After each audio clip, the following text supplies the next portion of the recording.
The garage door was open. That's when I knew. My late husband's car was gone. 20 years of his life vanished overnight. My son sold it for a Paris trip with his wife. But one phone call the next morning changed everything. The man on the line said he had Dennis's car. Said there was something my husband wanted me to know. Something he hid before he died. My name is Carol, and this is how my dead husband saved my life and taught my son and his wife a lesson they will never forget. Before we continue, please leave a comment telling us where you're watching from and subscribe to Never Too Old channel. We're creating a community of people who know that our best chapters can happen at any age. Now, back to the story. The garage door was open. That's what I noticed first, standing in my kitchen with coffee going cold in my hands. I looked at it through the window above the sink. Just looked. The door rolled up, the space inside dark even with morning light coming in. Dennis never left it open. 43 years of marriage and he never once left that door open overnight. But Dennis was gone. 8 months now. I set the coffee down, walked to the back door, opened it. Spring air hit me, warm for April. The kind of morning Dennis would have been out there already, bent over that car with a rag in his hand. I crossed the yard. Grass needed mowing. I kept meaning to call someone. The concrete was cold under my feet. I'd come outside in slippers. The oil stain in the center of the garage floor was dark and familiar. 20 years of the same car sitting in the same spot leaves a mark, but the spot was empty now. Just empty. I stood there looking at nothing. The workbench along the back wall was exactly how Dennis left it. His tools hung on the pegboard, each one outlined in black marker so he'd know where it went. His red toolbox sat closed on the bench. His work journal lay open next to it, pages filled with his small, careful handwriting. The car was gone. My chest went tight. I put my hand on the doorframe and breathed, in through the nose, out through the mouth. 43 years as a nurse, and I still used the same techniques I taught patients in the ICU. Breathe, think, act, but I couldn't think past the empty space. I walked to the workbench and picked up the journal. The last entry was dated 3 weeks before Dennis died. His handwriting looked tired, the letters looser than usual. Almost done. 20 years on this beauty. Can't wait to teach Carol to drive her properly. Our retirement road trip starts next summer. I closed the journal, put it back on the bench exactly where it had been. The garage still smelled like him. Motor oil and old leather and that orange hand soap he used. I could see him here, could almost hear the music he played on that old radio. Classic rock. He'd sing along when he thought I wasn't listening. A car engine sounded outside on Oakwood Drive. I turned. Brian's black BMW pulled into my driveway. Leased, not bought. He'd told me that at Christmas like I should be impressed. My son got out of the driver's side. 38 years old, and he still wouldn't look me in the eye when he knew he'd done something wrong. Even from across the yard I could see it. The way his shoulders hunched. The way he shoved his hands in his pockets. The passenger door opened. Vanessa stepped out. She was perfect. Like always. Hair smooth and dark, designer sunglasses, clothes that probably cost more than my grocery bill. She stood beside the car and looked at me standing in the garage. Even with the sunglasses, I could feel her watching. Brian walked toward me, stopped at the edge of the driveway. Mom, I waited. I need to talk to you about something. Where's the car, Brian? His jaw tightened. That's what I need to talk about. Where is it? I sold it. The words landed, but didn't make sense at first, like he'd spoken in another language, and my brain needed time to translate. You what? I sold it. Yesterday. He looked at the empty garage, then at the ground. I needed the money. Vanessa has been planning this Paris trip for months. It's important for her business connections. I couldn't let her down. The tightness in my chest spread. My hands were shaking so I crossed my arms. That was your father's car. It was just sitting there. His voice went defensive, harder. Dad's gone, Mom. You don't even drive it. It was his. Was. Past tense. Brian finally looked at me. His eyes were red around the edges, tired. I got a good price for it too. $15,000. That's fair for a car that old. $15,000. For a car Dennis had spent every weekend working on. For a car he'd restored piece by piece over 20 years. for a car he'd promised would stay in the family. I wanted to yell, wanted to grab my son and shake him until he understood what he'd done, but 43 years in the ICU taught me to keep my voice steady even when everything inside was breaking. When did you take it? Yesterday afternoon. You were at the store. He still had his key, the one from when he lived here, before he moved out, before he met her. I never asked for it back, and Dennis always left the garage unlocked, said he wanted to be able to get in there quick if he thought of something. You should have asked me. Would you have said yes? No, I wouldn't have.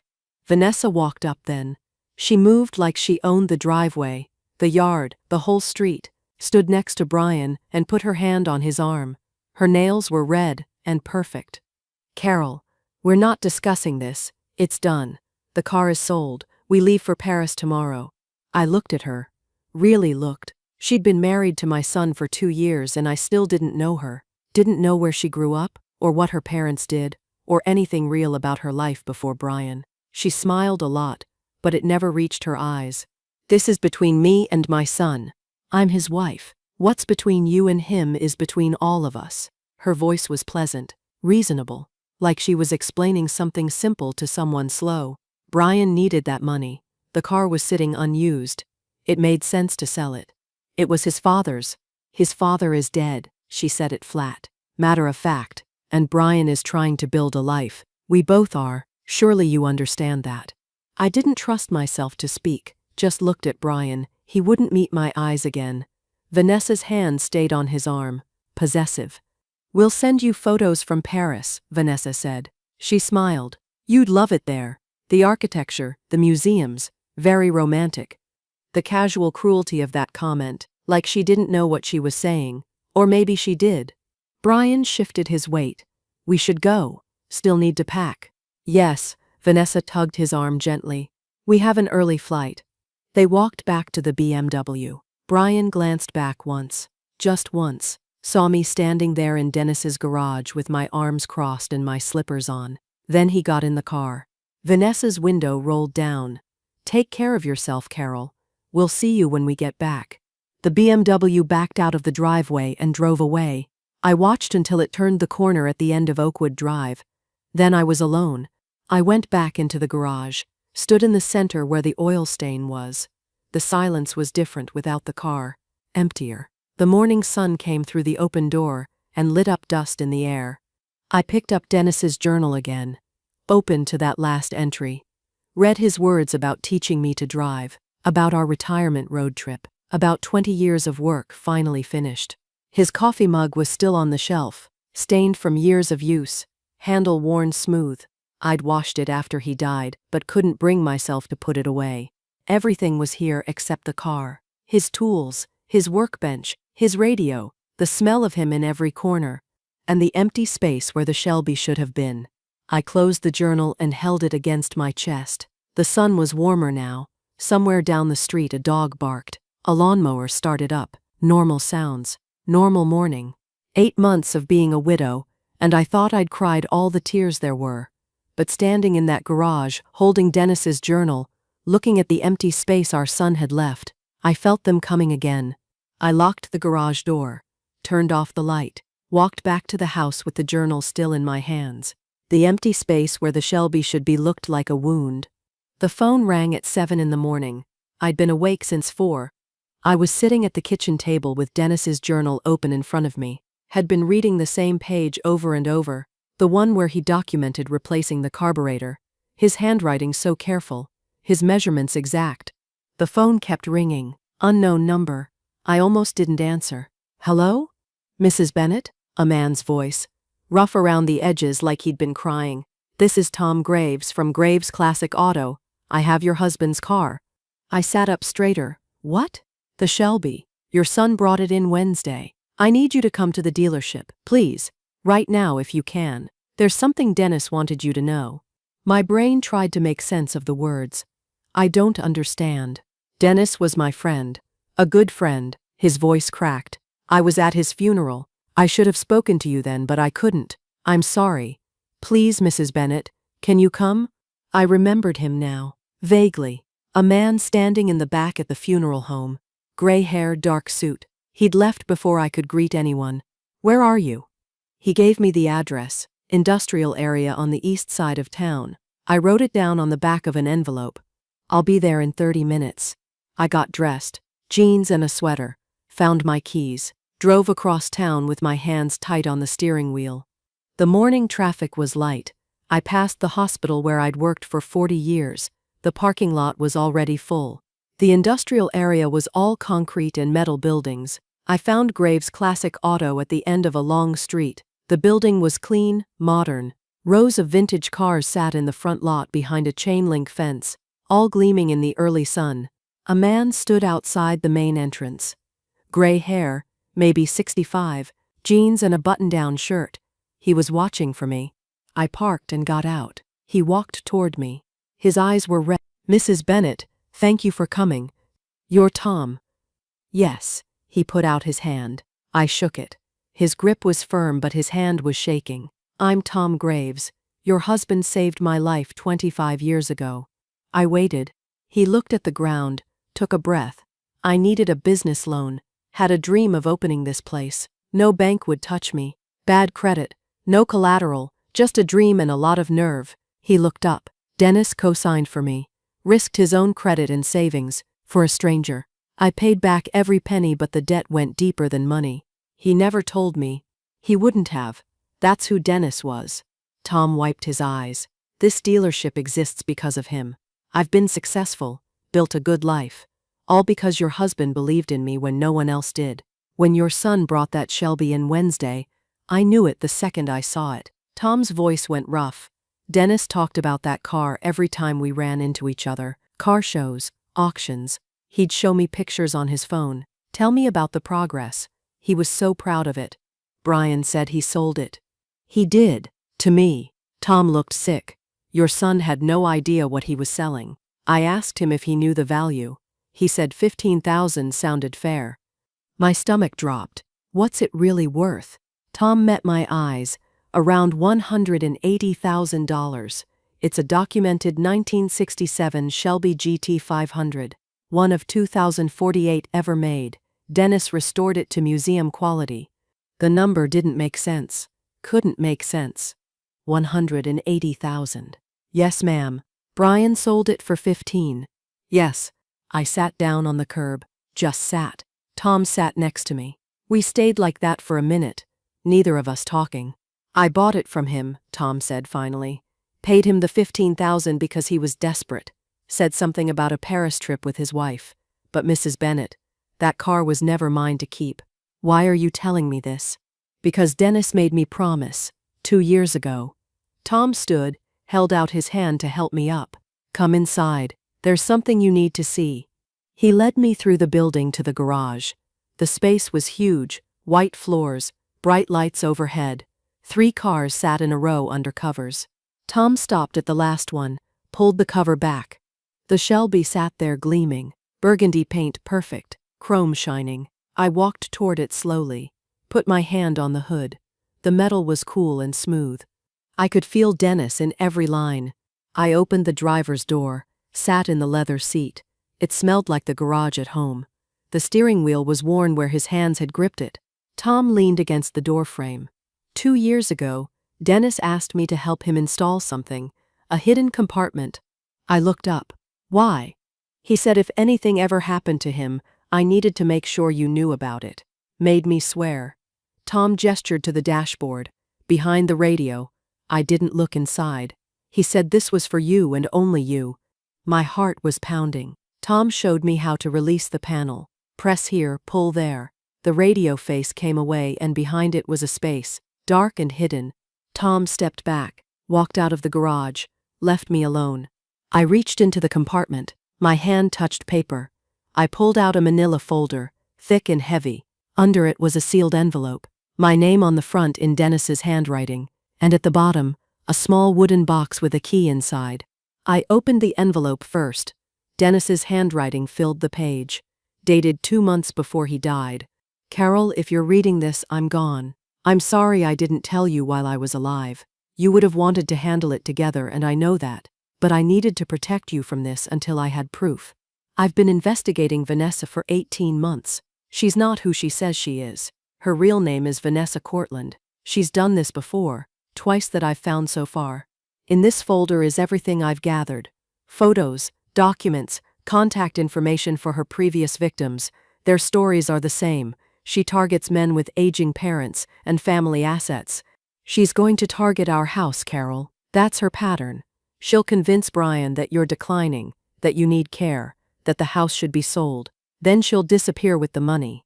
I confronted her once, carefully, watching her reaction. She's very good at what she does.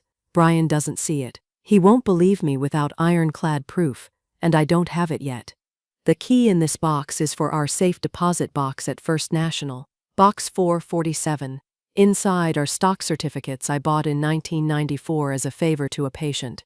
Check the current value. You're taken care of financially. Tom knows to call you if anything happens to this car. He's a good man. Trust him. Protect yourself. Protect our son. He's a victim in this too. I love you. I'm still protecting you. Dennis, I read it twice, my hands shaking. Dennis knew. He knew about Vanessa, spent 18 months investigating her, died before he could finish. I opened the manila folder. Inside were photos. Vanessa at a wedding with a different man. Older, gray hair. Another photo. Different wedding. Different man. Marriage certificates.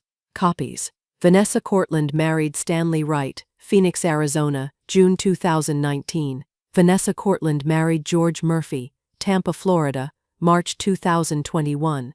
Newspaper clippings. Local man reports elderly mother's life savings stolen by daughter-in-law. Another one. Family business sold in suspected fraud case. Pages of Dennis's handwriting. Notes about Vanessa's behavior. Questions she'd asked about our house, about my health, about our assets, dates and times. At the back, contact information, phone numbers. Stanley Wright, Phoenix. George Murphy, Tampa. Dennis's final note at the bottom. Need more concrete proof before telling Brian. He won't believe me without it. She's too skilled. If you're reading this and I'm gone, please finish what I started. Protect our son. I closed the folder, held it against my chest. 8 months of me thinking I knew everything about our life together. 8 months of missing him and grieving him. He'd carried this alone. Tears came then. Not quiet ones, deep sobs that shook my whole body. I sat in Dennis's car, holding his investigation file, and cried for everything he'd tried to do. Tom came back after a few minutes, stood in the doorway, didn't say anything, just waited. I wiped my face, got out of the car, looked at him. He was protecting me even after he died. Tom nodded. That's who Dennis was. I need to call these men, Stanley and George. I need to know what happened to them. You can use my office. Take all the time you need. I looked at the Shelby, at the car Dennis spent 20 years building, at the secret compartment he'd installed with Tom, at the investigation he'd left for me to finish. She's not going to get away with this. No, Tom said, she's not. Stanley Wright answered on the third ring. His voice sounded tired, like he'd been expecting this call for years. I was in Tom's office, the door closed. Phone on speaker so Tom could witness. My hands were shaking as I dialed. Hello? Mr. Wright? My name is Carol Bennett. I'm calling because my son is married to a woman named Vanessa Cortland. Long silence on the other end. Then a heavy sigh. I wondered when this call would come. I gripped the edge of Tom's desk. Can you tell me what happened? Stanley was 58 years old. He told his story slowly, each word careful, like he'd practiced what to say if someone ever asked. He met Vanessa in the spring of 2019, community center where his mother volunteered. Vanessa was helping organize events. Charming, attentive. Started talking, she seemed genuinely interested in him. His wife had died 3 years before. He was lonely. They dated. She was patient, understanding, made him feel seen again. Married 6 months later. His mother had concerns. Said something felt off. Stanley dismissed it. Thought she was being overprotective. After the wedding, Vanessa started with small comments. Your mother seems to be slowing down. Have you noticed? She forgot my name yesterday. Is that normal? I'm worried about her driving. What if something happens? Stanley started noticing things he hadn't before. Normal aging suddenly looked like decline. Vanessa would find articles about dementia, leave them where Stanley would see them. Articles about elderly falls, injury risks. Over months, she built a case that his mother wasn't safe. Then she found a memory care facility. The best in the state. She deserves the best. $20,000 a month. Only way to afford it was to sell his mother's house.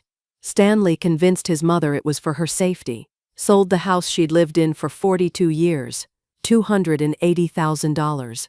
Money went into a joint account with Vanessa. His mother moved to the facility a few months after the wedding. 2 weeks later, Vanessa disappeared. Cleaned out the account. Every penny. Left no forwarding address. Changed her phone number. Stanley tried to track her. Filed police reports. But the money was in a joint account. Technically legal. His mother died 6 months later. Stanley's voice cracked. She kept asking when she could go home. I kept telling her soon, but there was no home anymore. And no money to get her one. I closed my eyes. I'm sorry. Mom was fine, Mrs. Bennett. A little forgetful, but fine. She didn't need that place. She needed her home. He paused.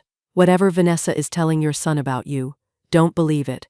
Document everything. She'll start small. Little comments about you forgetting things, being tired. Then she'll escalate. Thank you for telling me. Stop her, Stanley said. Please, don't let her do to another family what she did to mine. I hung up.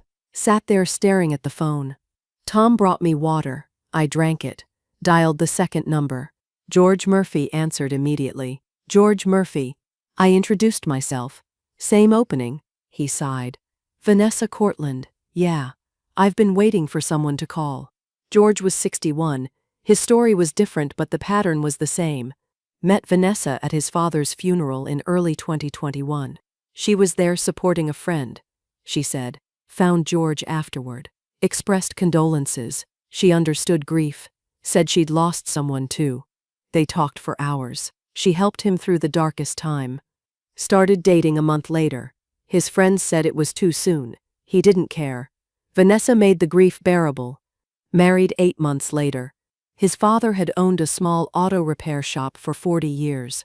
George inherited it but didn't want to run it. Too many memories. Vanessa suggested selling. It's too much stress. Sell it. We'll take the money, travel, heal together, start fresh. Made sense to George at the time. Sold the shop for $195,000. Money went into a joint account. 3 days after the check cleared, Vanessa was gone. Completely vanished. George tracked her through credit card records to Costa Rica. By the time he got there, the money was gone. Laundered through multiple accounts. Impossible to recover. She targets men with aging parents and family assets, George said. That's her specialty. She researches them first, knows everything before she even introduces herself. He paused. Does your son have access to your house, your finances? Not yet, but she's been setting the stage. Then you have time. Stop her before she gets him to sign anything. After I hung up, Tom and I sat in silence. Dennis suspected all of this, Tom said finally.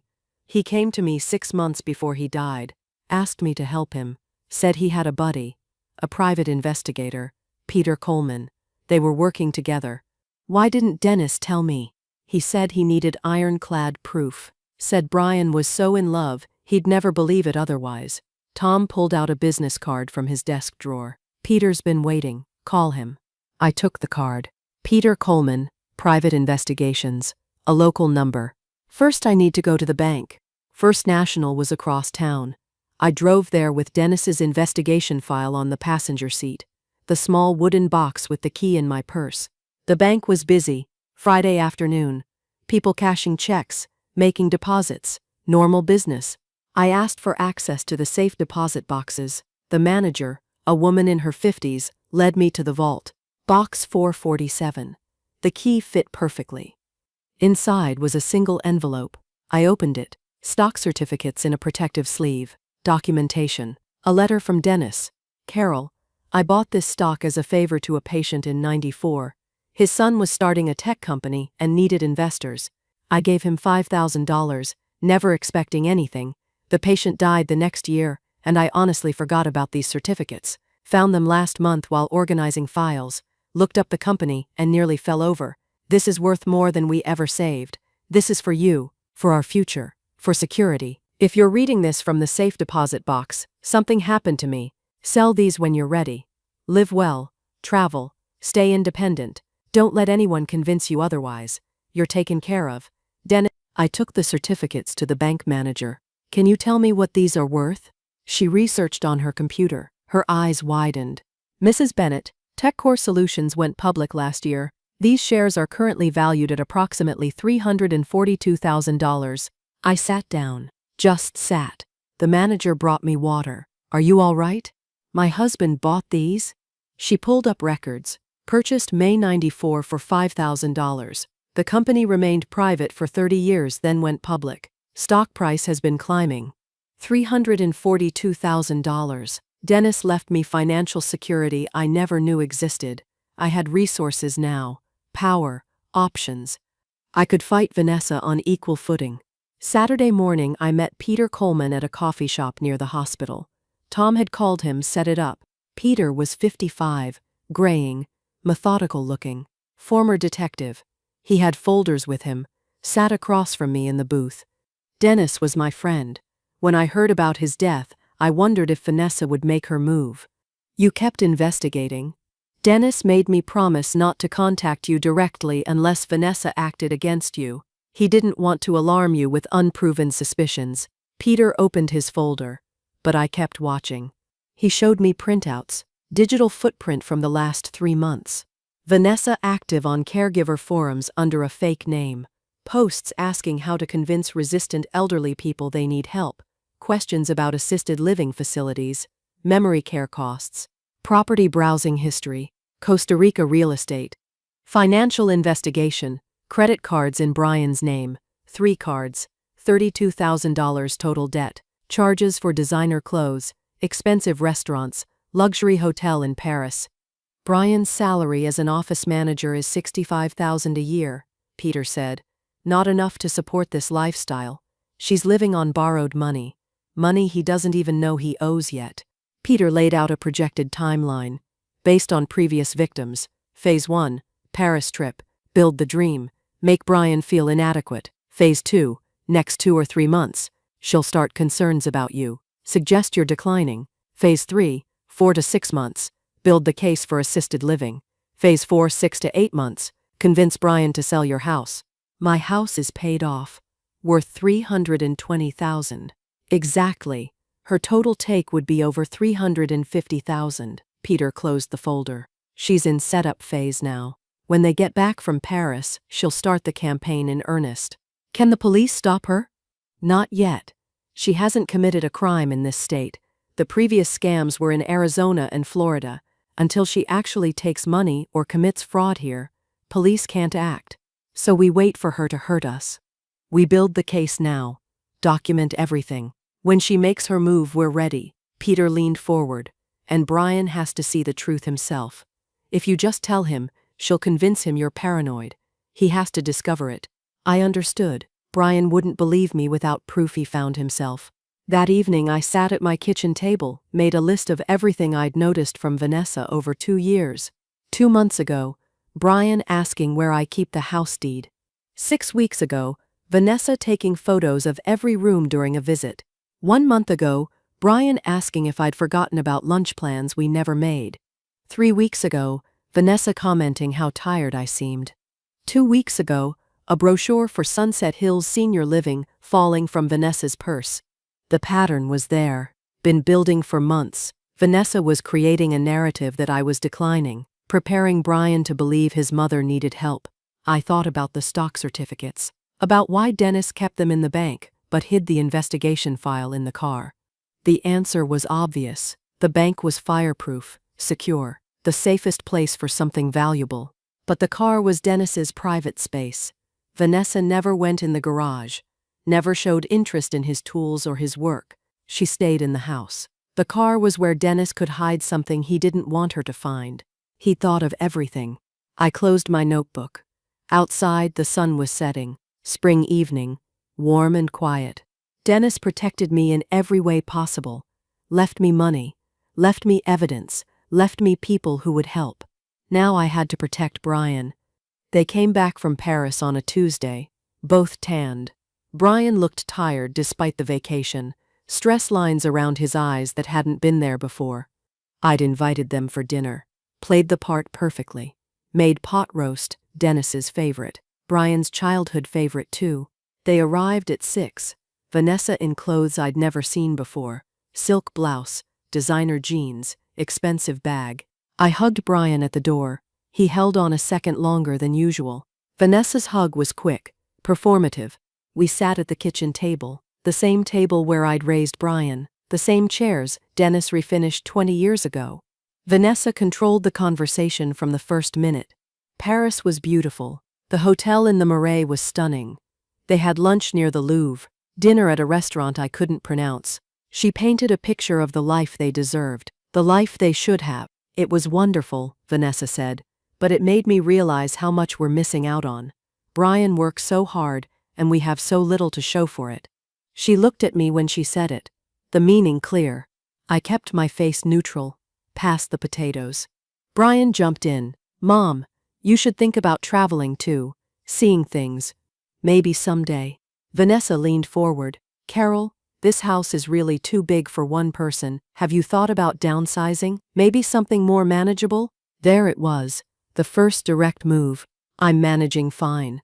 This is my home. Of course. Vanessa's smile was pleasant, reasonable. We just care about your safety. The stairs, the yard work. It's a lot for someone your age. Brian nodded along. We worry about you here alone, Mom. I noticed he said we, not I. Vanessa's words coming out of his mouth. I appreciate the concern, but I'm fine. Vanessa let it drop, but I saw the calculation in her eyes. Seeds planted. She'd push harder next time. After dinner, we moved to the living room. Coffee and the apple pie I'd made. Vanessa excused herself. Bathroom? Down the hall? She was gone 10 minutes. I waited 5, then excused myself, found her upstairs, near Dennis's old office. The bathroom door was open and empty behind her. She jumped when she saw me. Oh, I got turned around. This house has so many rooms. The bathroom is downstairs, where it's always been. She laughed, touched my arm. Of course, silly me. Too much wine with dinner. I led her back downstairs, said nothing more. They left an hour later. Vanessa all smiles. Take care of yourself, Carol. We'll visit again soon. Brian hugged me goodbye. Love you, Mom. I watched them drive away, then went straight to my notebook. Wrote down every detail while it was fresh. Wednesday morning I called Brian. I need to talk to you about something. Can you come by? Just you. What's it about? Your father. Something I found in his things. Silence on the other end. Vanessa and I don't keep secrets, Mom. This is between you and me. Please, Brian. Long pause. Okay. This afternoon, I have to tell Vanessa where I'm going. That's fine. He arrived at 3, alone like he'd promised, but he looked nervous getting out of the car. I had coffee ready, Dennis's investigation file on the kitchen table. Brian saw it and his shoulders went tight. Mom, if this is about the car again, sit down, please. He sat, arms crossed, defensive before I'd even started. I took a breath, used my ICU nurse voice. Calm, authoritative, factual. Before I show you anything, I need you to listen. Really listen. Can you do that? This feels like an ambush.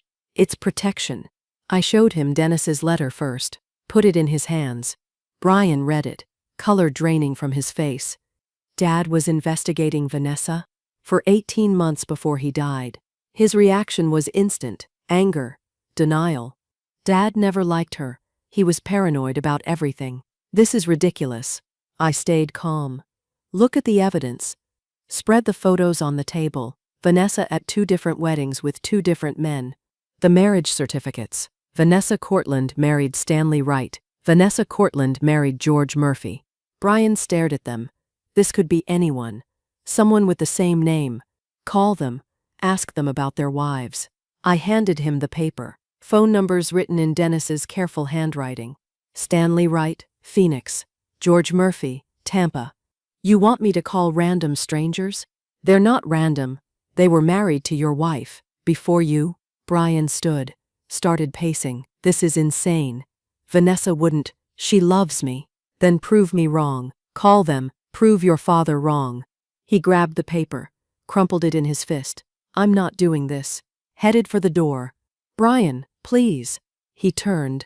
Why are you doing this? Can't you just let me be happy?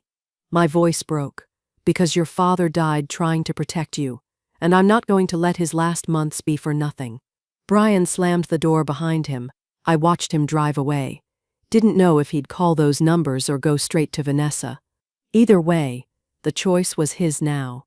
The waiting was the worst part. I sat at the kitchen table, couldn't eat, couldn't focus on anything.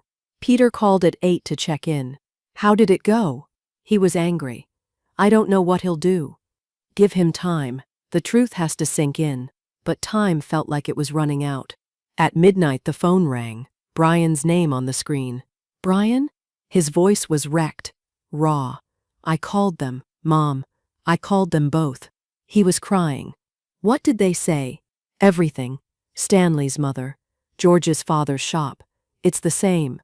Exactly the same story. My heart broke for him. I'm so sorry. I went home after I left your house. I was so angry. His voice shook. But I kept thinking about Dad, about those marriage certificates. So I decided to test her. Just ask simple questions. What happened? I asked where she grew up, what her maiden name was. Tell me about your family. He took a shaky breath. Her answers were different. Not just a little different. Completely different from things she told me before. Different town, different college, different everything. What did you do? I pushed. Asked about the credit cards Peter found. The ones in my name I didn't know about. Brian's voice went flat. Her whole face changed, Mom. Like a mask came off. She said they were business investments. I wouldn't understand. So I asked what business. Asked her to show me. She said she didn't have to prove anything to me, that I should trust my wife. I kept pushing. Said I wanted to see the statements. They're in my name. She packed a bag right then. No more pretending. Said I was weak. Said I was just like what Dad said. Just like all of them. His voice broke. She walked out. Just got in her car and left. I've been calling her phone, she won't answer. Stay there. I'm calling Peter Coleman. I hung up and dialed Peter immediately. He answered on the first ring. I'm already tracking her through the credit cards. She checked into the airport Marriott an hour ago. She's leaving. Made multiple cash withdrawals over the last 2 hours. Got about 12,000 total. And she just booked a flight. He paused. Mexico City, 6 a.m. departure, one way. My stomach dropped. She's running. Yes, but I found something else. Vanessa Cortland is a stolen identity. Real Vanessa Cortland died in a car accident in 2018. This woman's real name is Linda Marsh. She's wanted for fraud in 2 other states under different names. Can the police stop her? I've been in contact with detectives in Arizona and Florida. They'll issue a warrant. If we move now, we can get her at the airport before she boards. What do you need? Brian's cooperation. His statement about the credit card fraud. Can he do that? Yes. I'll make sure of it. At 3 in the morning we met at my house. Peter, Brian, and me. Brian looked destroyed. Red eyes. Hadn't slept. He sat at the kitchen table while Peter laid out the situation. Vanessa is leaving on a 6 a.m. flight. Police are ready to arrest her on outstanding warrants. But we need your statement about the forged credit cards. This means it gets public, Peter said. You'll have to testify. Are you ready for that? Brian looked at me. What would Dad do? Your father spent his last months building a case against her. He died before he could finish it. He'd want you to stop her. Not for revenge, so she doesn't do this to someone else. Brian was quiet for a long moment. Then he nodded. Call the police. Let's go to the airport. We got in Peter's car. Drove through empty streets. 4 in the morning and the city was dark except for streetlights. Brian sat in the back seat, staring at nothing. I reached back, took his hand. He held on tight. The airport was just waking up when we arrived. Coffee shops opening, fluorescent lights harsh overhead, business travelers pulling luggage, looking tired. We stood behind a column near security. Peter positioned us where we could see but stay back. Police were already there. 2 detectives in plain clothes near the checkpoint. Brian hadn't spoken since we got in the car, just stared ahead. I stayed close to him. 5:30. The security line started filling. Then Vanessa appeared. 2 large suitcases, designer coat, sunglasses despite the early hour, hair perfect. She looked like someone going on vacation, calm, confident, phone in one hand, boarding pass in the other. She got in the security line, pulled her luggage forward. The detectives moved. "Ma'am, we need to speak with you." Vanessa turned, saw them. For just a second her face changed. Then she smiled. "Is there a problem, officers?" The detective showed his badge. "We have a warrant for your arrest. Linda Marsh." Vanessa's smile froze. "I don't know who that is. My name is Vanessa Bennett." "Ma'am, please step aside." Vanessa looked around, calculating, saw the other detective blocking the exit. She ran, dropped her luggage, kicked off her heels, ran in stockings across the polished floor. Airport security caught her before she made it 20 feet, tackled her at the departure board. She fought, kicking, screaming, "Get off me! I haven't done anything." People stopped, watched, phones out. Police handcuffed her right there on the floor, read her rights while she thrashed. A detective opened her abandoned luggage, right there at the security checkpoint. Inside the first suitcase were clothes, toiletries, normal travel items. Inside the second were stacks of cash. Rubber banded, $48,000, the detective would tell us later. A passport with her photo, but different name. Linda Brennan. Documents, bank account numbers, external hard drive. The detective held up the passport. "Want to explain this?" Vanessa spat at him. They lifted her to her feet. She was still fighting when she saw us. Saw Brian standing 30 feet away, me beside him. She went completely still, then her face transformed. Pure rage. "You!" She lunged toward him. Police held her back. "You did this!" Brian flinched. "You're pathetic," Vanessa screamed. "Weak, stupid, just like the others. You really thought someone like me would want you. You're nothing, nothing." I stepped in front of Brian. "Not much, just enough." Vanessa turned on me. "And you, interfering old woman. This was mine, my score. 3 years I spent on this. You should have minded your own business and died already." Her voice echoed through the terminal. People staring, recording. I didn't react, just stood there. Kept my hand on Brian's arm. Police dragged Vanessa away. She was still screaming threats, her voice fading as they took her through security doors. Then she was gone. Brian stood frozen, shaking. "Let's go home," I said. 2 weeks later we were at the police station giving formal statements. Detective Ramirez explained what they'd found. Vanessa's real name was Linda Marsh. Born in Ohio, started running cons at 20. Small scale at first, graduated to identity theft and elder fraud. Vanessa Cortland was a stolen identity. Real Vanessa Cortland died in a car accident. Linda stole her identity and used it for the last 6 years. 5 previous victims they'd found so far, 2 before Stanley, the pattern going back 8 years. Charges filed in 3 states, Arizona, Florida, and here: identity theft, fraud, theft by deception, forgery. The prosecutor expected a plea deal, 12 to 15 years federal prison. Stanley Wright and George Murphy's cases were reopened with new evidence. They might recover some funds through civil suits. Brian's credit card debt was mostly forgiven. Fraud claims approved. 1 month later, Brian showed up at my door with 2 suitcases. "Can I stay here? Just for a while?" "Of course." He took his old room, same room from high school. Posters still on the walls, football trophies on the shelf. Divorce was granted. Annulment, actually. Marriage never legally valid. Vanessa married under a stolen identity. Brian started therapy. Twice a week, Tuesday and Thursday evenings. Some days he was okay. Made breakfast, helped around the house, smiled occasionally. Some days he barely spoke, stayed in his room, came out only for meals. I didn't push, just kept the space safe, made his favorite foods, left lights on, kept coffee ready. Years as a nurse taught me about healing. It's not linear, It's messy, it takes time. 2 months after the airport, the prosecutor called. Vanessa took the plea deal, 12 years, federal prison. I told Brian over dinner. He just nodded, didn't say anything. That Saturday I found him in the garage. He was sitting on Dennis's old work stool, holding the work journal, tears running down his face. I stood in the doorway, waited. I found this on the workbench. His voice was thick. Started reading. He opened to a page from years ago. Dennis's handwriting filled it. Taught Brian to change the oil today. He's 12, old enough to learn. His hands are still small but careful.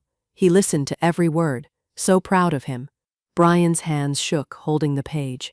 Another entry from later. Brian came by to help with the engine rebuild. We worked all afternoon, barely talked, didn't need to. These are the days I'll remember.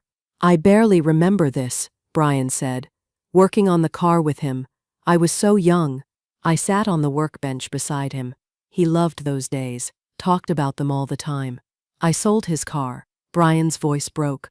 The car he spent 20 years on. For $15,000, for a trip to impress a woman who was planning to destroy our family. You didn't know. I should have known. Dad tried to warn me.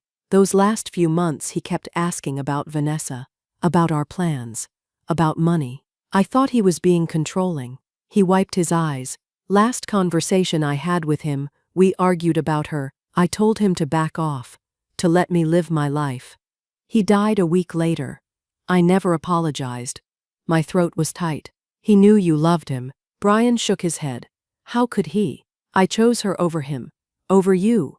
Over everything he taught me. I pulled out the letter Dennis had left in the car. The one about needing proof before telling Brian. I'd been carrying it with me, waiting for the right moment. Read this.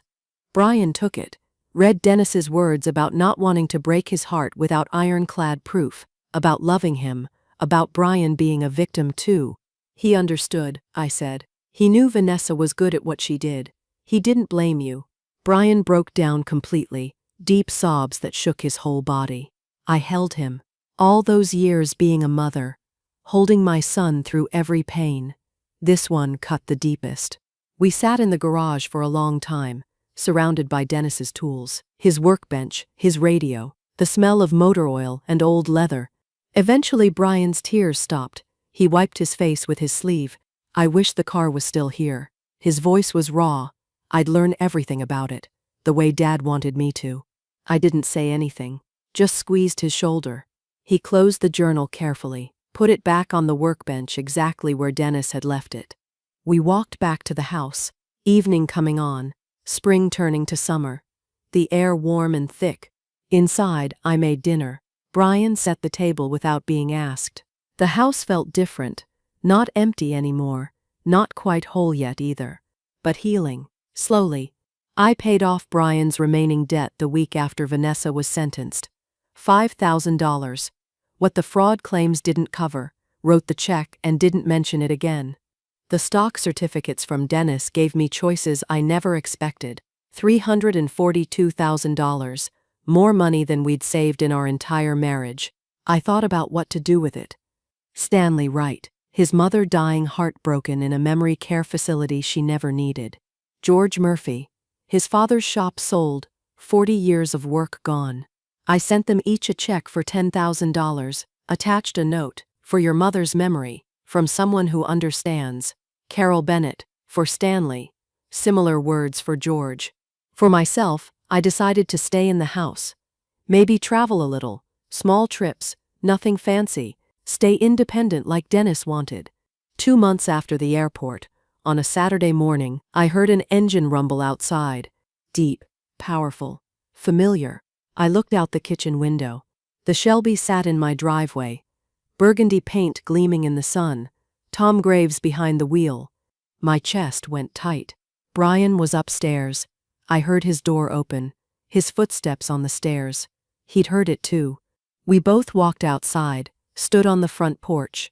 Tom got out of the car, smiled when he saw our faces, bringing her home where she belongs. Brian stared at the car, couldn't move, couldn't speak. Tom walked toward us, held out the keys to me. This was never mine, Mrs. Bennett. Dennis built it for you. I tried to find words. Tom, you paid Brian $15,000. I know. Tom shook his head. But this car is worth more than money. Dennis would want you to have it. Want Brian to learn it. That's what matters. Brian's voice came out rough. I sold it. I threw it away. Tom looked at him. You were a victim too. Your dad knew that. That's why he built the case, to protect you. Tom handed me the keys.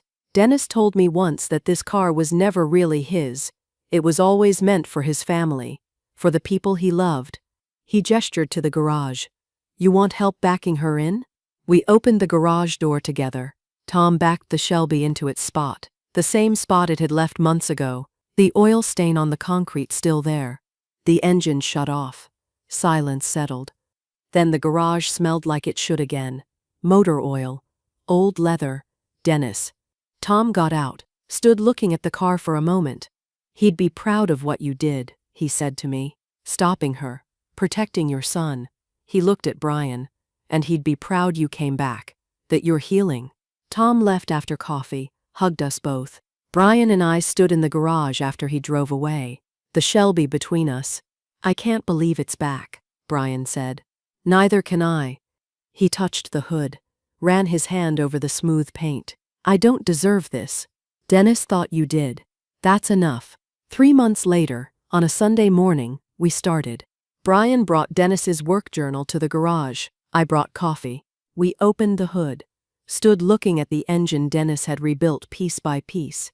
I don't know where to start, Brian said. I opened the journal, found the page marked Teaching Brian. Dennis's handwriting clear and careful. Start with the oil, I read. Check it first, every time. Before you drive her, know she's ready.